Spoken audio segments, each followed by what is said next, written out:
Hey everyone, I'm Yuto and today on Starchy I'm going to show you how to make delicious Teriyaki Tofu Donburi with all plant-based ingredients. Let's get started.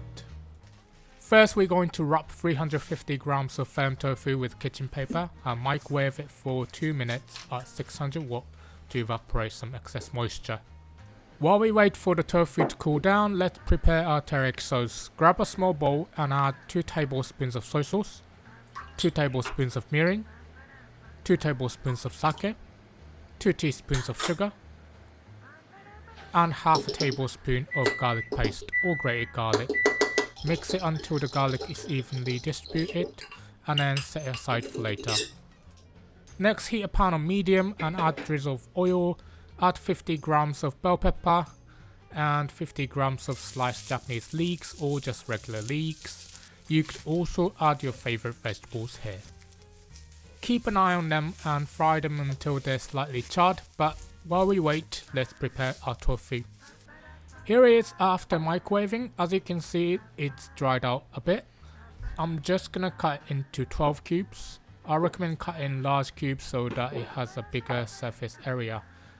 Next, prepare a container with 3 tablespoons of potato starch, a pinch of salt and pepper, and give it a mix. We'll be using this to coat our tofu.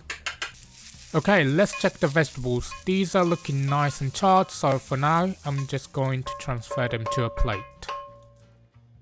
Add a generous amount of oil to the same pan, and then when it's nice and hot, coat each piece of tofu in the starch and place it in the pan. It's important that you put the tofu straight in the oil once it's coated, otherwise the starch can become wet and gummy. That's why I don't coat it in advance. As the tofu cooks, turn it occasionally to get an even color on all sides.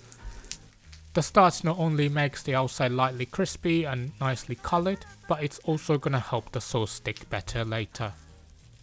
Once they're lightly golden all over, I'm gonna add the sauce we prepared earlier. Keep turning the tofu so that it gets coated all over, and then add the vegetables back in. Continue to cook until the sauce becomes thick and glossy and everything is evenly coated. When it looks like this, you can take off the heat. Finally, dish up over freshly cooked rice and sprinkle with chopped green onions and sesame seeds. I also like to add a drizzle of chili oil for a spicy kick. And that's it, delicious teriyaki tofu donburi. I'm not vegan myself, but I seriously love this dish. And great news, I've launched a free mobile app that makes following along with my recipes even easier. It's the perfect kitchen companion after watching my videos. You can access step-by-step instructions right on your phone while you cook. The download link is in the description below. Thanks so much for watching. If you want to learn more about this recipe, check out my recipe website. The link is on the screen now. Hope to see you in the next video, but until next time, happy cooking.